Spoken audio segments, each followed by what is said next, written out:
Hydrocast. The Hydrocast.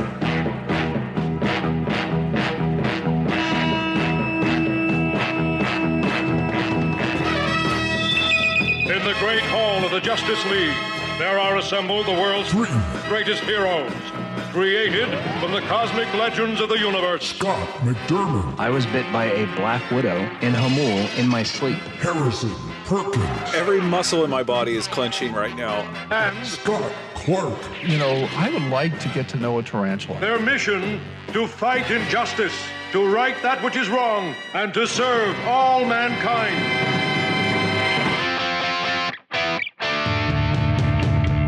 Ladies and gentlemen, the Super Friends. Good morning, Vietnam! We'll do it live. No. We'll do it live! Are you not entertained? Are you not entertained? Is this not why you were here? I'm just saying that you can't be sure that it wasn't you. That's ridiculous. Of course it wasn't me. Marijuana is a memory loss drug, so maybe you just don't remember. I would remember. Well, how could you if it just erased your memory? That's not how it works. How do you know how it works? How do you know how it works? I don't remember. I think that's self-incriminating. Don't smoke marijuana, children. Or adolescent or Yes. adults. Or adults. But particularly you young people. What you don't know, young people, and I'm going to tell you because I'm old and I've seen a lot. It's true. He is.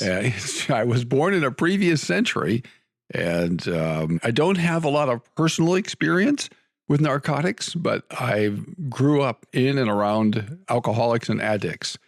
And the nature of marijuana has changed dramatically. The legalization, the pro-legalization libertarian people have sold us a bill of goods. The quantity of THC, which is the active ingredient in marijuana that makes you intoxicated, is much higher than in the stuff that was being smoked when I was a kid.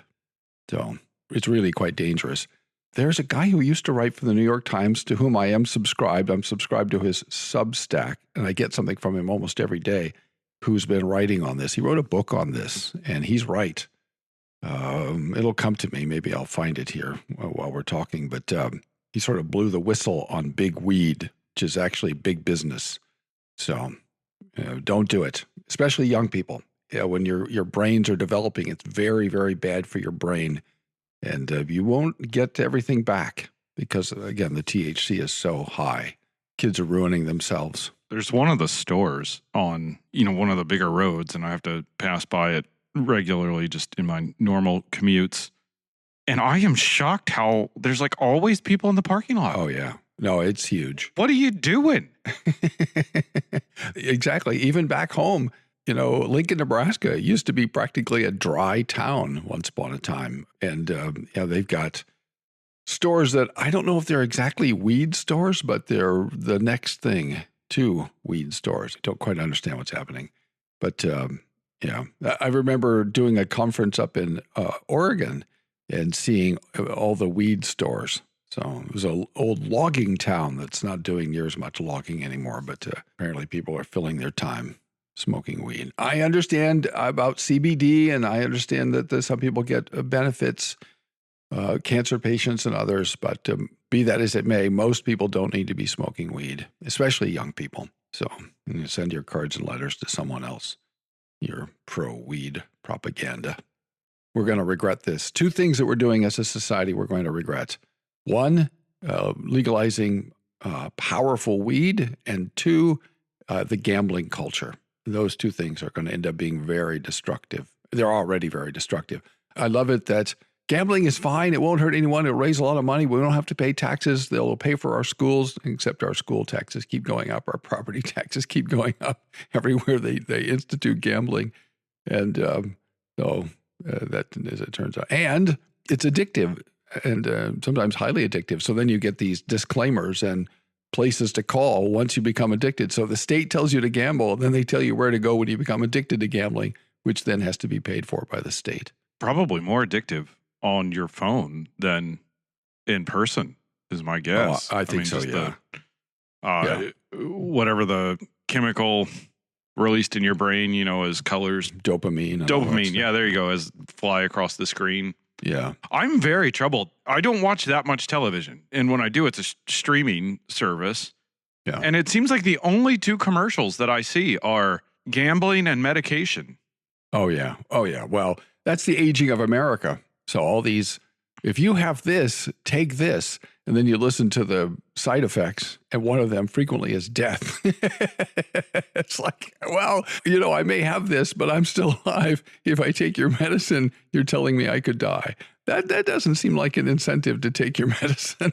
Yeah, there is the list of things that's like, if you take, don't take this medication if you're allergic to it. Okay, well, thank you. Yes, how do I know that? Two of the side effects can include horrible rash followed by death. Death, like, yes. well, the cost on this seems steep. Exactly. Well, again, having been born in a previous century, before you guys, there was a time when neither pharmaceuticals nor lawyers were allowed to advertise on television or radio. They were forbidden, and then that restriction was overturned. Anyway, there was some wisdom in that. I mean, we used to get over-the-counter stuff, advertisements and things. My favorite was Joe Zweiback used to promote Geritol on the wrestling show late at night after the news. Back home, the news was at 10 because farmers have to go to bed and get up early.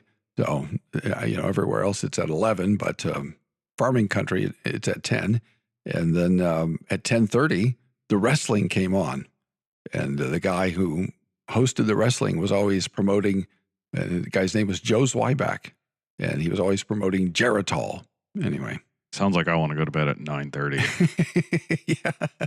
So this is before you could DVR the news and watch it the next day. So everything was live. We couldn't record anything. No, I don't want to see the news. And it was in black and white. So for most of my teenage years, even until, 14, 15, we got a color TV. That was kind of revolutionary. I never saw, my mom, so we used to watch Wizard of Oz. And then she would say, because we were watching it in black and white, and now it's in color. Because there's a point of, once she goes to Oz, everything's in color. And of course, we had no idea what it looked like. So I do remember seeing The Wizard of Oz for the first time in color, where it goes from black and white to color. That was impressive because there was a lot of color. How are you, man? How are you, Scott McDermott? So good. How are you? Yeah, I'm all right. Getting better.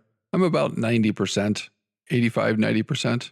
I did not take a nap yesterday. That was an improvement for the first time in a while. I was able to work all day and I didn't take a nap. So got some things done. I wish the listener could see your hat. Mine? Yes. It's just a beanie to keep my bald dome warm. That's all. It's just a beanie? Yeah. Oh, it's up so high that it looks like something different. It is. No, it's just a beanie pushed up so I can have the headphones on. It's a watch cap.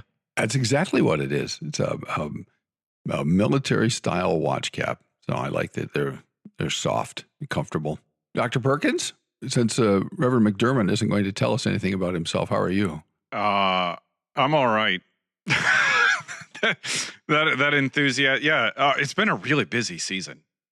All good things, all things I'm thankful for the chance to get to do. But yeah, I feel like I'm bouncing from 1 second to the next. As everyone is, but with all those seconds being full of responsibilities. Yeah. Well, that's because you're just a rock star and everybody wants a piece of you. Oh, and you keep saying yes. That's, yeah. Dave Van Jourden said to me, his policy is if the church asks him to do something and he can say yes, he does. And yeah, part of it was without giving, I don't want to put details on it.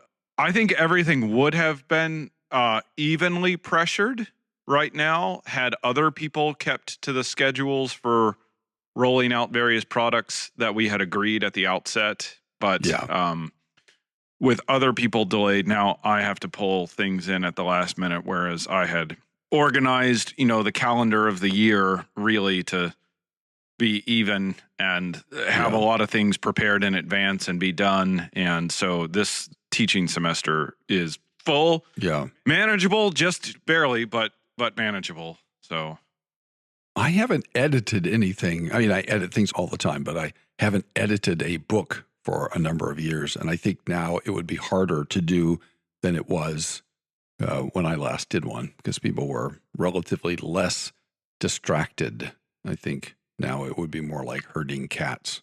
That's my impression. This was more about. This wasn't about book projects. This was about sort of institutional calendars. Okay. Yeah. Liturgical calendars? No, teaching loads. Just it takes a while to get things administered and confirmed. And I thought I was going to be able to work ahead and prepare material, but it didn't get. Some things didn't get confirmed till last minute, and so now it's Scott, you just showed us a book. Are you reading this? I read a few pages of it leading into Lent, trying to figure out what the heck Lent is, because it still doesn't. It's stuff in your pocket. It's just like I don't know. I think the fabric gets like just balled up, abrasions, from rubbing against stuff, and then it piles in the bottom of your pocket. Yeah, I would have less issue with Lent and Easter if they were called something else. Mm-hmm. Like if it was called 40 Days in the Desert Wilderness with Jesus. Have you got Lent figured out? If you take a look at the Heidel blog, there's a resource page on Lent. I'm not saying you shouldn't have read the book, but there is a resource page on Lent. heidelblog.net/Lent, Lent. Listener, if you're interested in Lent and why Reformed people historically have not observed Lent and what the history of Lent is, when Lent developed, just to give away the conclusion, we have not always observed Lent. It started at a particular time for particular reasons. And the Reformed in the 16th and 17th centuries were highly critical of Lent. So the fact that it's creeping back into the life of the church is somewhat to be, what should I say, regretted, I think.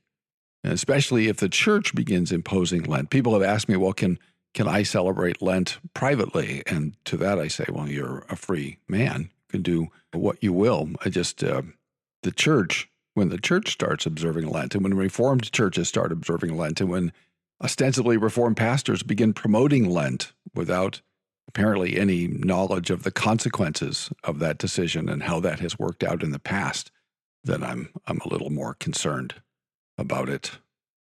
In fact, there's a couple of articles, blogs, called Steak for Lent. Yes. Written by one, Scott McDermott. Two, not my dad. Yes. I wrote it. Scott McDermott the second. Yes. Yeah. So a primer on the active obedience of Christ. And that's, if we're going to focus on anything at this time of the year, that's what it should be. Exactly. Rather than my sacrifice. It was interesting when you look at Calvin and some of the other Reformed writers of the period about Lent. One of the complaints they made was that it's not too rigorous. It's not rigorous enough.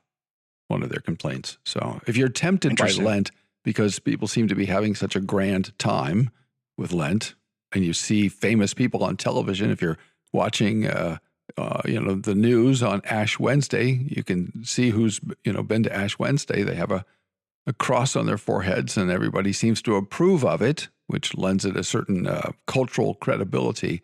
You might actually look into the history of Lent and why the Reformed rejected it, and the history of, for example, Zurich in the 16th century, when they actually started to actively resist Lent, and why and to what effect. Did they eat hot dogs? I like the sausage. Yeah, no, they ate sausages. You can look. There's an article up there. The proto hot dog. Yes, on the affair of the sausages. So that might be worth looking at. I read a pretty decent book on Zwingli not that long ago. By Ecker is the last name. Ecccher. It was a Lexham book. I'm assuming it's a Baker book now. You know what? I just got in the mail, Harrison, a copy of a brand new volume of the correspondence between Zwingli and Oiko Lampadius, translated into Johnny English. Houselamp. Yeah, John, exactly. Johnny Houselamp, if he were an American. So this was Stephen Brett Ecker, Zwingli the Pastor, A Life in Conflict. Oh. I was edified, but Zwingli is not my first interest. Yeah. But I found this not just informative, but, written about him in terms of coming at pastoral ministry. And so it was, seemed historically grounded and reliable. And informed as an academic book, but also, thought provoking as a pastor. Yeah. So I recommend it. Last year, I redid my Zwingli lecture and did a bunch of reading on Zwingli and sort of fleshed him out, as it were, filled in the picture. It was good. There was a lot. Yeah, there's a bunch of good stuff out there on Zwingli now. Interesting cat. Still probably not the guy I would go to as my model, but it did humanize him a bit and make him less of a two-dimensional cardboard cutout. And we have his letters now? Yes. We've had in English some of his correspondence, but this is particularly his correspondence with Oecolampadius, which I expect will be quite illuminating. Because he's a house lamp. He's a house lamp, exactly. Very clever. I like it. This is the Heidelcast. All right. Wait, I was going to say something. Yes? Now you are. The silent one speaks. Every year at our church, because we live in such a heavily Roman Catholic and Lutheran area, I do an ashless Wednesday service. Okay. And we don't put ashes on each other's foreheads. Okay. Well, that's good. Yes. It's called Ashless Wednesday. Oh, Ashless Wednesday. Okay. And are you marking the beginning of Lent or? The beginning of remembering Jesus 40 days. Okay. All right. In the wilderness. Did you have a Mardi Gras? We did not. It's a punchki eating day. Oh, punchki. Okay. Oh, I had one of those recently. Yeah. This is a Polish area, so Yeah, we eat fine. lots of punchkis. I ate 6, so I had my calories for the week. How did that go? Actually, it was great. What is a punchki? It started, I want to say, early 20th century when Ash Wednesday would be coming up. They wanted to get rid of all of the butter and sugar and cream and dough. Oh, that sounds good. Because they knew people were not going to be buying as much Sure. for bakeries. And so they would take everything and just throw it in a big vat, stir it all up, and then these balls Yes. of just dough. And then they put some powdered sugar on it. Oh, my. And then they'd sell those and they would sell out on Tuesday, Fat Tuesday. And then everybody would start lenting the next day. Okay. And then over time, they started putting things in the middle. Like my favorite is custard or Boston cream. Oh, boy, that sounds so good. No, it's ridiculous. That's why I ate 6. Oh, my. Yeah, if you put custard in the middle of something, I'm highly likely to eat it. There's also fruit ones if you're health conscious. What about a sausage? Yeah. Just to bring it back, you put custard in the middle of a sausage. Here we are. Here's the real test. I don't think I could do that.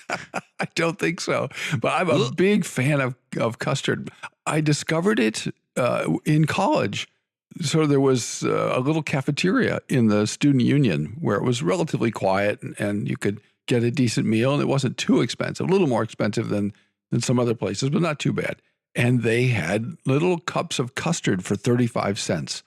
And I thought that was fantastic. What was 35 cents back then? I don't know. If you're asking me to try to figure out the inflation, I can't do it. But It's like $5. yeah, that's what the inflation calculator is for, I guess. But Mrs. Clark, the Heidelfrau, she makes fun of me for my devotion to her love for custard. I think it's good. I got into it when we were in the UK. I think it's great.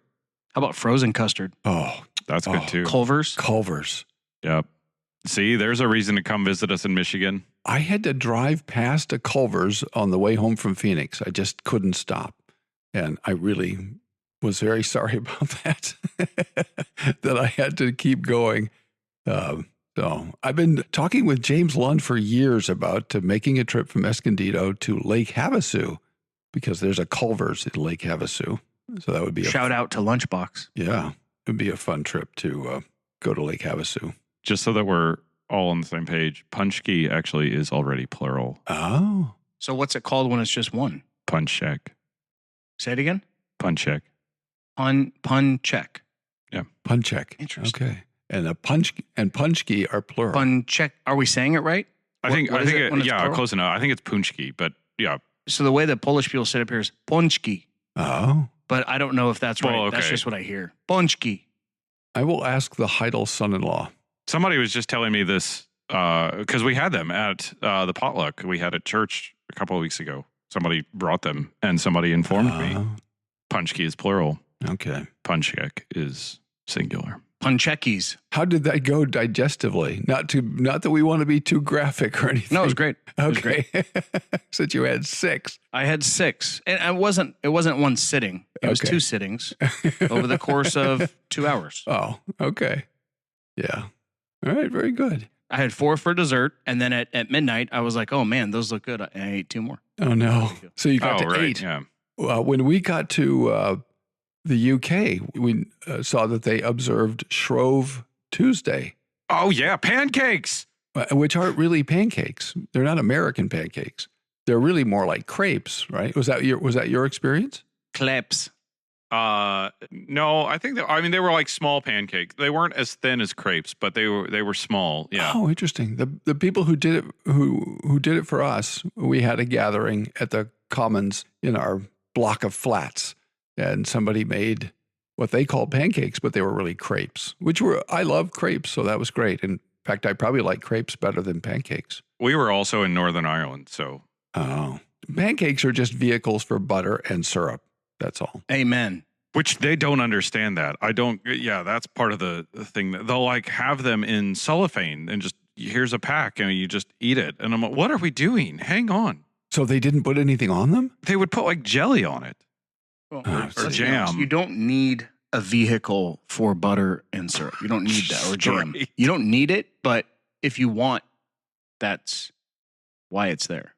It's like potatoes. I mean, potatoes are fine, but they're really just a vehicle for butter and maybe some salt and pepper. There are a lot of things like that where they don't really have any interest in themselves, but once you add butter, then it's great because butter is good. Butter is good for you. Yeah, I'm from the South. If it's not good with butter on it, it's not worth eating. Yeah. Amen. I was having that conversation. We had lunch with some friends from the South, and we were discussing the glories of Southern food. So fried chicken, barbecue. Here's a funny one. Yes. It's the start of Lent. If you made a New Year's resolution and failed to keep it, Lent is another opportunity to fail at it again. Yes, exactly. And my all-time favorite, just to wrap this Lenten discussion up for Harrison, Cillian Murphy. Someone asked him, what are you giving up for Lent? And the meme is, he's responding. He says, the Roman Catholic Church. Yeah, okay, there you go. Very good. So that's a good thing to give up for Lent.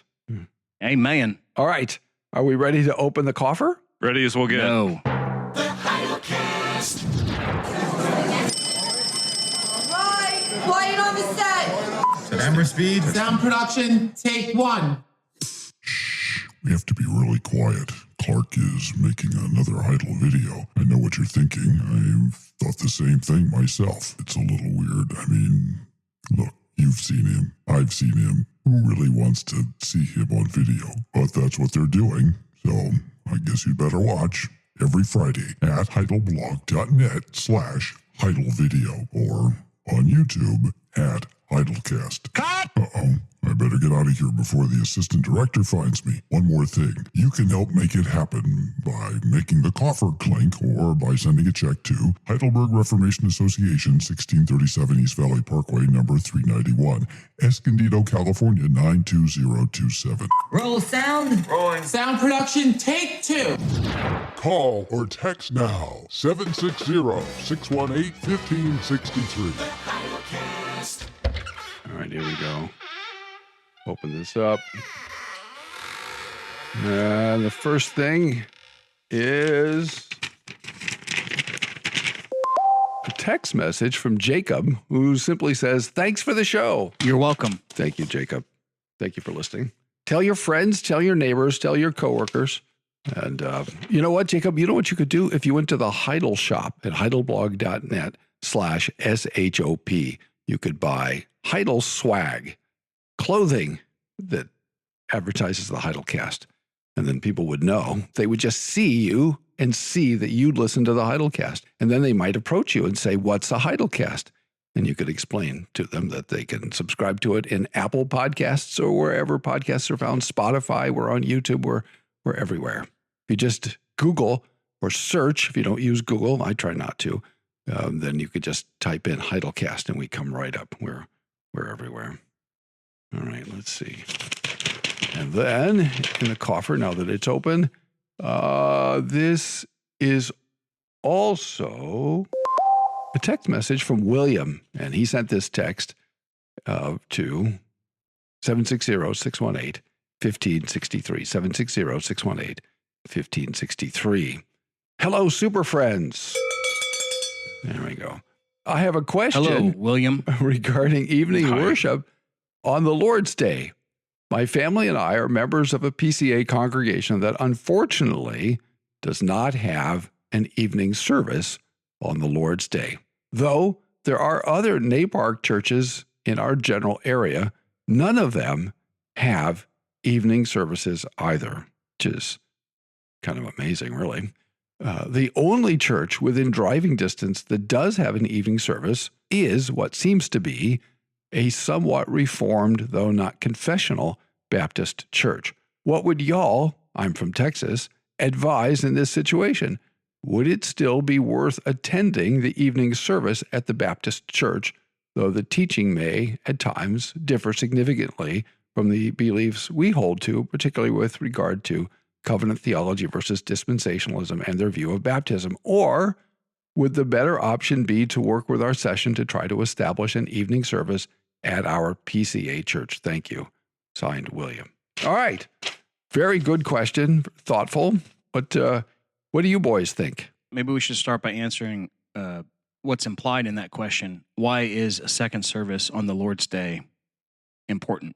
Yeah, so if you look at just tracing the Sabbath day throughout the Holy Scriptures, it's clear that one day in 7 is to be kept holy to the Lord. It's been sanctified. And again, we're just doing big picture here. From the creation of the world to the resurrection of Christ, that day was the last day of the week, the 7th day of the week, Saturday. And from the resurrection of Christ to the end of the world, it's the first day of the week, Sunday, the Lord's Day, the Christian Sabbath. And all men are bound to cease from their labors, their recreations, in order to spend the entire day in both the public and private exercises of God's worship. Now, we could show you from the New Testament exactly why, or you could go look up the Westminster Confession of Faith and Larger Catechism and go through all of their footnotes. But just, again, big picture, Christians gathered together on the Lord's Day, the first day of the week. Since the resurrection, they worshiped Christ on the day of the resurrection, and they gathered together for Acts 2:42, the apostles' teaching, the fellowship, the breaking of bread, and the prayers. So there's your Lord's Day liturgy. And we also see in Acts 20 that they did it in the evening, sermons and the Lord's Supper. Yeah. And if you look into some of the early 2nd century texts, Christians were doing the same thing. They saw the whole day as belonging to the Lord and should be spent in the public and private exercises of God's worship. Now, Reformed and Presbyterian churches have a heritage where we actually believe that, and so we provide our congregations with a second service, often a catechetical service or some sort of doctrinal preaching in the evening.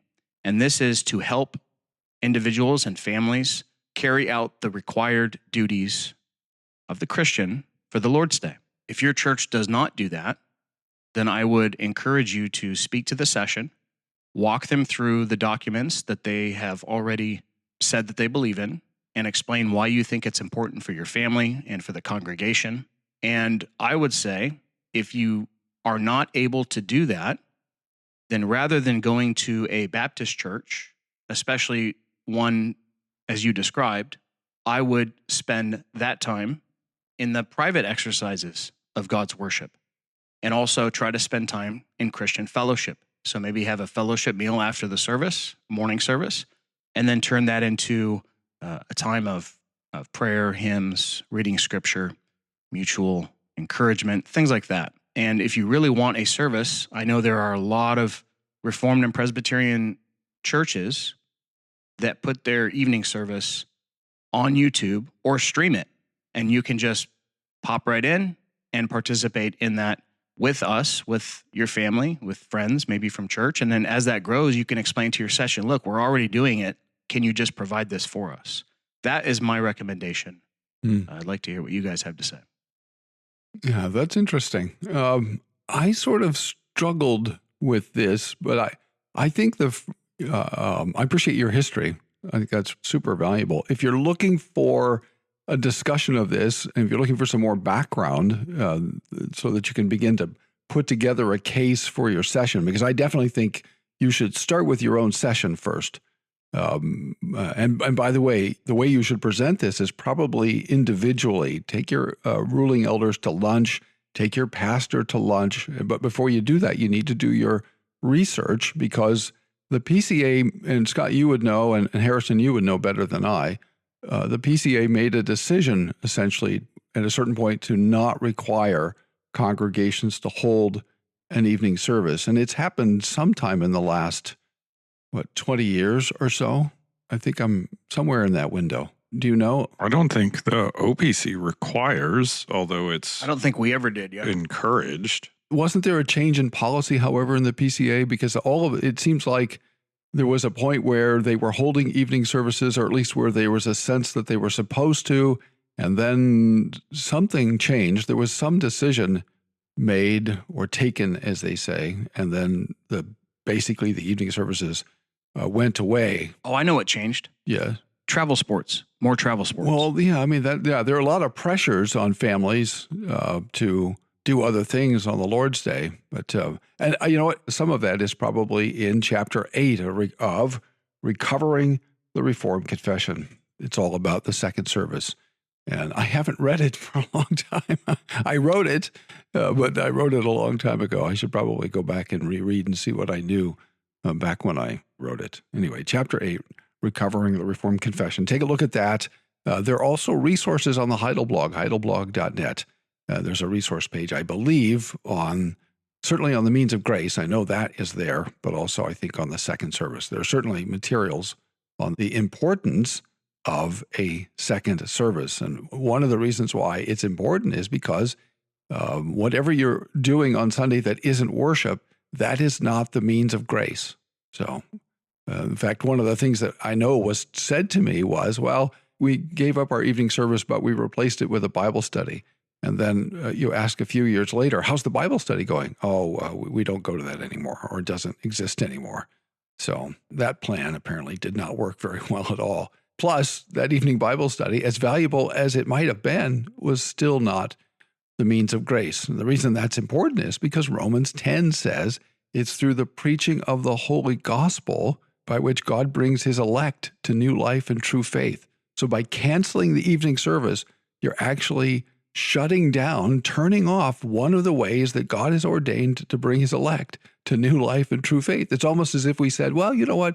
We think enough people have come to new life and true faith.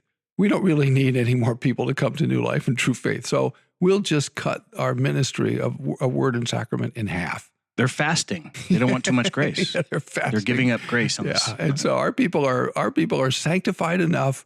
They're mature enough. They're godly enough that we don't need that second service, which is, of course, crazy. It's like saying, we used to eat breakfast and dinner or supper, whatever you call it, wherever you are. But we've just decided to have breakfast now, and that's enough for the day. We don't need to have that another meal.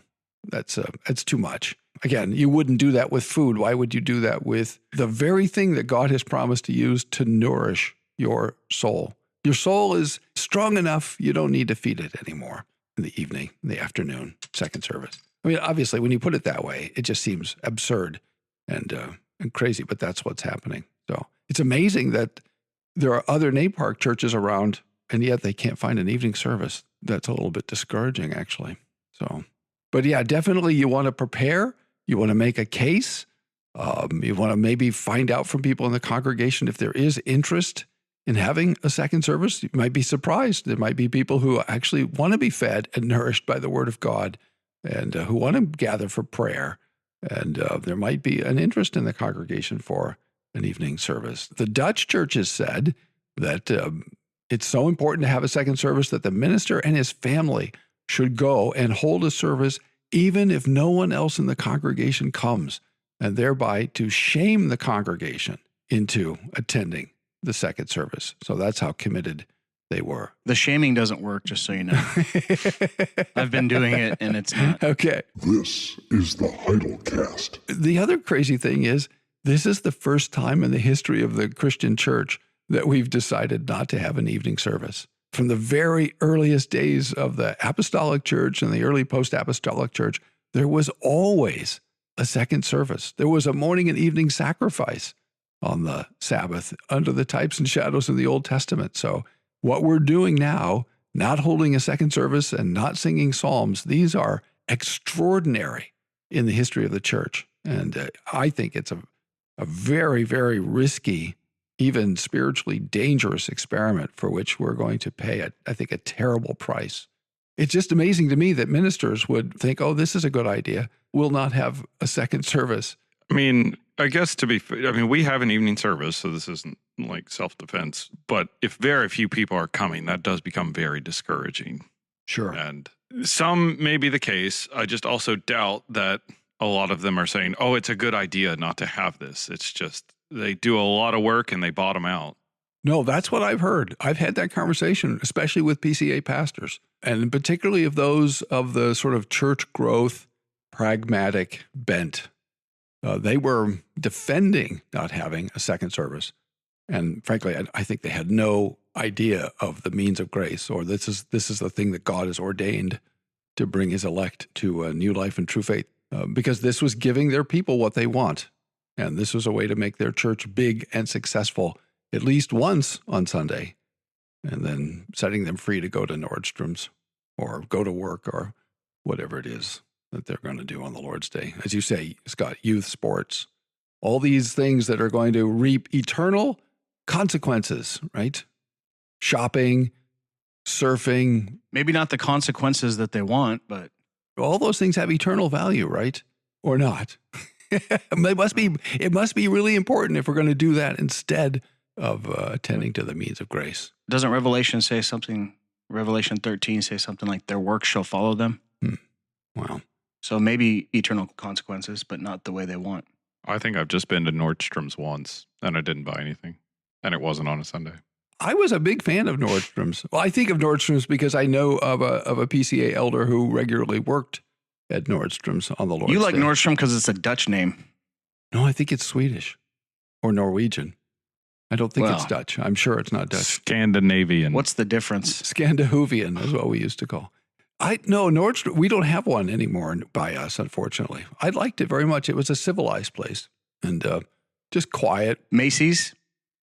Our Macy's is terrible. It's swampy, expensive, and very mediocre. Nordstrom's was expensive, but at least it seemed to be of high quality. Plus, the service is really good. I like that very much. So, and the air conditioning worked as opposed to Macy's. Our Macy's is it's like a swamp. Every time I go in, I think, why am I in here? It smells bad and it's swampy. Are you talking about it because it's hot? The temperature is usually to keep the clothes from mildewing. No, it's humid and not exactly chilly. It's like the AC doesn't actually work. It's not actually removing moisture from the air. I think it's actually adding moisture to the air. That is a way of conditioning the air. Well, it is, but not the way it's supposed to. So anyway. Good call on the name origin. I don't know what I was thinking. Would you like to tell everyone what it means in Swedish? Probably North Stream or something. But oh, look at this guy. You're a genius. No, I just lucky guess. No. Genius. Okay. So anyway, here endeth the rant about evening service. So what do we tell William? Can I add something? Yeah. Just for clarification's purpose. So what I said was, I just want to make clear, not that we should be doing Bible studies in the evening instead of a worship service, but if your church doesn't offer, attempt to start it by gathering and doing a Bible study. I want to read on the sanctification of the Lord's Day from the Westminster Divines. This comes from a not very often quoted or cited little book called The Book of Public Worship. Yeah, it's the Directory of Public Worship. The Directory of Public Worship.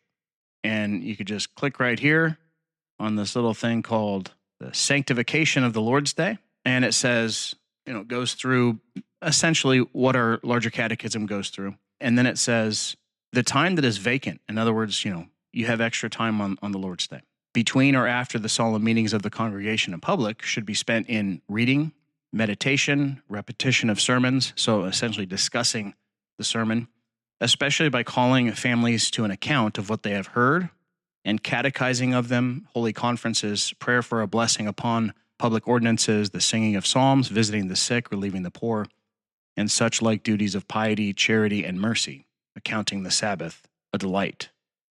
And the whole point of what I said was just to perhaps get something going, because we should be spending the time in the public and private worship. And so if they're not providing the public, then maybe try to get something going.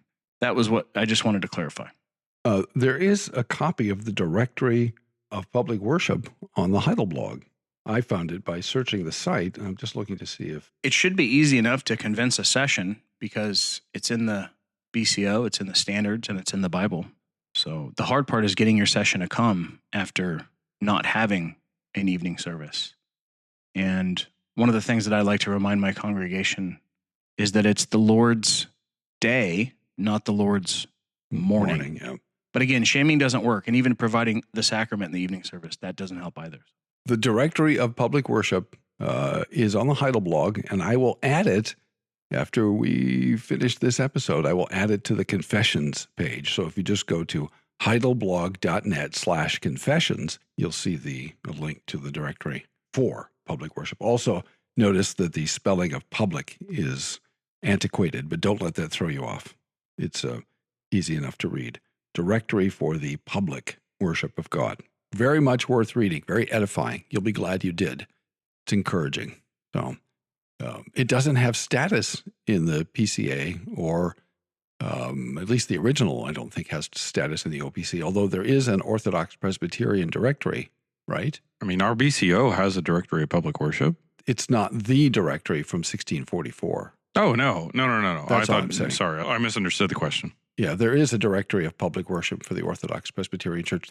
Is there an overture, or am I confused, coming to GA to institute a directory for public worship in the PCA? I'll have to ask Brad. I thought that was last year for some reason. Okay, that's what I'm wondering. But it could be. I really hope that we do that. And to answer your other question, the PCA directory for worship, which, as you just said, is not binding, possibly could be soon. Would love it. It's essentially an anglicized or a more modernized version of the public with a K. Yeah. Directory of Public the Worship. 1644 directory. It's similar. So is our advice, and Harrison, you should maybe weigh in and moderate the radicals over the two radicals over here, but is our advice that to start with the reformation of the congregation slowly, patiently, graciously, right? Do your reading, figure out where the church is on these issues, what the history of the PCA is, and all of that, and then make a case, and then I would say, spend time with your pastor and see how your pastor responds and say, I would really love to have an evening service. We need it, and for the reasons that we gave. And then, go to lunch with your elder. So in other words, don't just write a document and then bomb your session, because that won't get anywhere, probably. It won't be the most effective way. Yeah, be savvy. If they like scotch, buy them some scotch. If they like cigars, get them a box of their favorite cigars. If they like beer, get them their favorite beer. Take them out. Yeah. Find out, well, why don't we have one?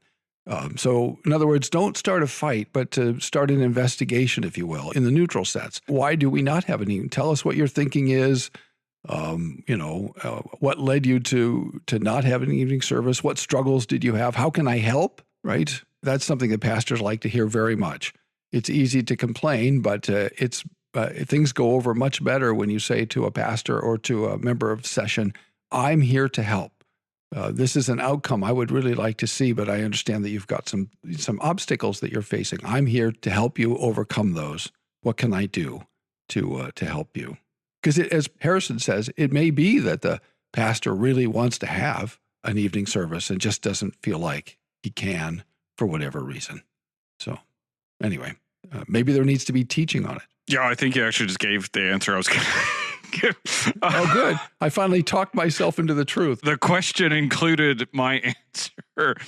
I do think that one, so there are actually two questions here. I think we've added the question, how do you approach the church about establishing an evening service?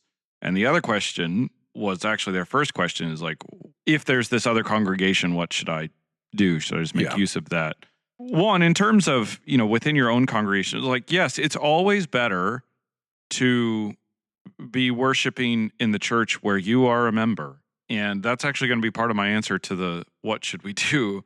And I also think it's best not just to, yes, savvy is good, but not just in terms of trying to be savvy, but also just assuming the best. Give the benefit of the doubt to your pastor and officers. They love you, I presume. They aren't trying to deprive you. They may have reasons, and it may just be they haven't thought about it. There can be all sorts of things. And yes, the emails that come to me that say something like, I've been thinking about this. I would be greatly helped by X, Y, and Z. At least I think most of the time I'm really eager to respond to those because I want to be helpful. The emails that start, hey, idiot, why are you an idiot for not guessing that I wanted this, and why haven't you already done it? Signed, Scott McDermott. If you really loved me, you would know what I want without me telling you. Yeah, even when the idea is good, honestly, like even when the idea is good, it's harder to hear it. If you deliver a good idea rudely, right, that's a good way to kill an outcome. Yes. Yeah. And so I would just say that because partly I'm like, why do they assume that I don't like, there's all sorts of things that get it. So there can be things in the way they may not have thought about it. They may not they may not have a sense that anybody would take them up on this. They may have tried and it may not have gone anywhere. It may just be a big lift to get it going. There are all sorts of things. And yes, support helps move things down the road far better than just criticism for what you wish were happening that isn't. Then to follow in terms of the what should we do? I think I'm with Scott on the response. I'm hesitant to the usually our church officers have decided this pattern of church life is good for our congregation for these reasons, and we may agree or disagree. And if their position is, this is what we can manage, and if you would like evening service, please do, visit the preaching somewhere else. Well, okay, then that's one thing. But to say like, well, they're not going to I'm going to get preaching from somebody else's pastor. I understand the desire for more preaching. I am a little leery of the impulse that I think we have to turn, to think our pastor is there to pastor us, but I can just, preaching is a commodity that I can just get anywhere. And, so I'll go hear another sermon somewhere else. I don't know. Just, I'm not trying to render a hard position on this. We've had people whose pastors have said exactly to them, what I just said. Yeah, this is what we can manage. And, it was a sister church, and basically Oakland Hills has one, and they come, and great, wonderful. But I think especially if you're picking another church, don't be like, well, I'm going to choose this church because then I can just go to the evening worship, somewhere else and get the best of both worlds. Like, I guess the main concern, maybe a more succinct and clearer way is I'm not a fan when people try to be active participants in more than one congregation. You're a member where you're a member, and there's good reasons for that. And you have only so much capacity.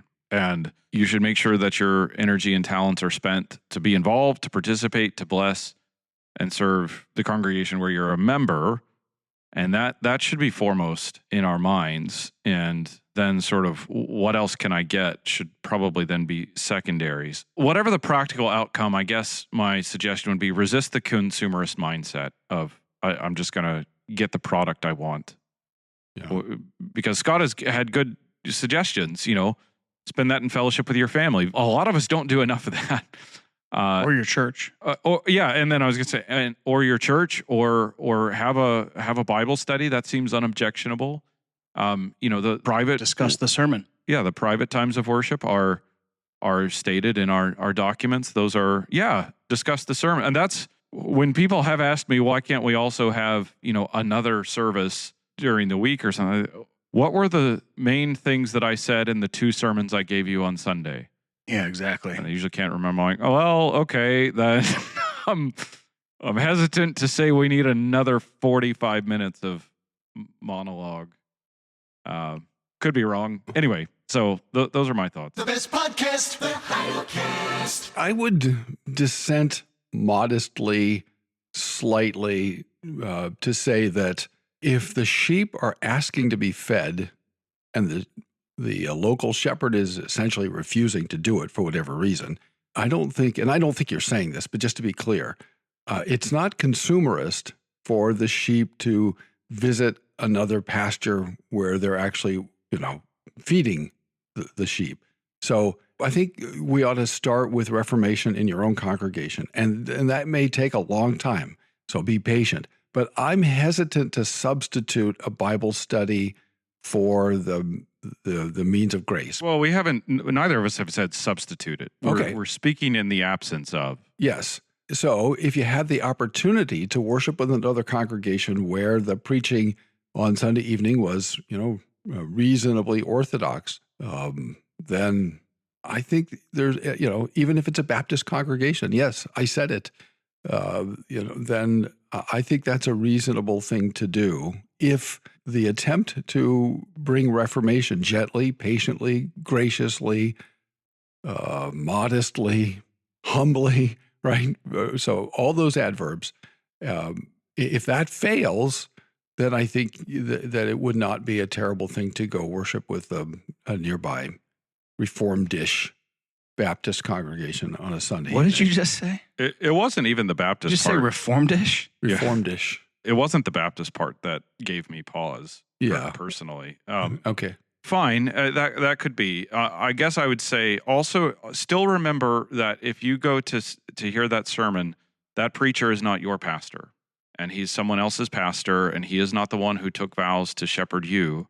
Now, I guess there's some prefacing or caveating that I guess I need to do. We have had people end up with us because of our evening service, and it was a good way for them to find out about our congregation, hear the preaching, learn about the church. But in those contexts, they were not coming from NAPARC churches, to be clear, nor even as like-minded as possible Baptist churches, also to be clear on that.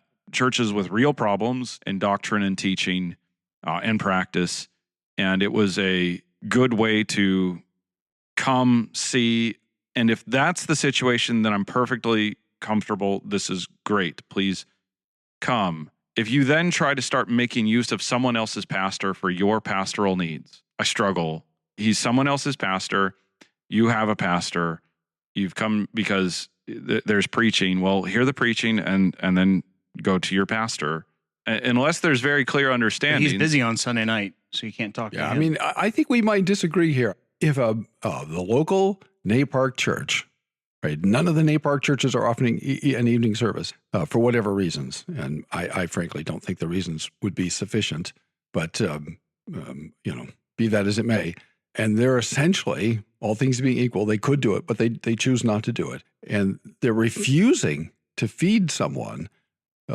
I think that person is entitled to go somewhere else. And if the congregation loses people because they aren't feeding people, well, feed your people and maybe you wouldn't lose them. But that's not what I'm talking about. I understand. But I'm trying to help this person figure out, how to prioritize things. And the due use of ordinary means is at the core of our piety. And I understand fidelity to your local pastor. And I agree with you about a consumerist mentality. I know that I am very uncomfortable when people start asking me for pastoral advice, and I know that they're members in other churches, and there's not problems there, and they have no intent to come to us. That's not the remit of my pastoral care. They are under someone else's, and I have the sense that maybe there's going to be crossed wires. Maybe I don't understand the whole situation. I don't know them as well as their own pastor, at least I expect, knows them. And members of my congregation may have things and I can't help them because I'm helping. Now, if you're investigating a congregation, that's completely, that's not what I'm talking about. That's not what I'm talking about. You know, if you're looking because this might be the right church home for you, that's not what I'm talking about. You make use of your own pastor and you make use of somebody else's pastor. I have hard question marks over that. Yeah, I agree with that. I don't disagree with that. I'm just saying, in the case that a congregation simply is refusing, or a session or a minister is refusing to provide the means of grace, then I think a sheep has a right to seek to be fed. But I don't think we disagree about that. Punch into to our live stream, check good churches and see, you know, PCA, OPC, other NAPAR churches, and see if they live stream their evening service. And you can do that from home, maybe with a few people from the church. And then once you get a decent sized group going, let your pastor, you know, if you've already spoken to him about it, just let your pastor, let your session know, hey, just so you know, there's like 12, 15 of us that are meeting to watch live stream at another PCA church.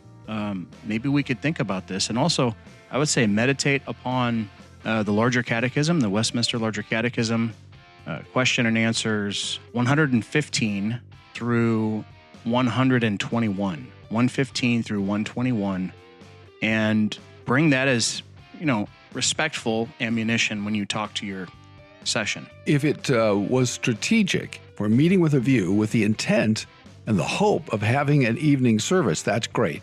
If we're substituting virtual worship service with an actual physical, tangible worship service with people who are present, I'm a little uncomfortable with substituting the virtual for the real. But the term substitute, aren't you implying, or maybe I'm inferring, that they have an evening service and you're not going to your church's evening service and now you're doing your own thing?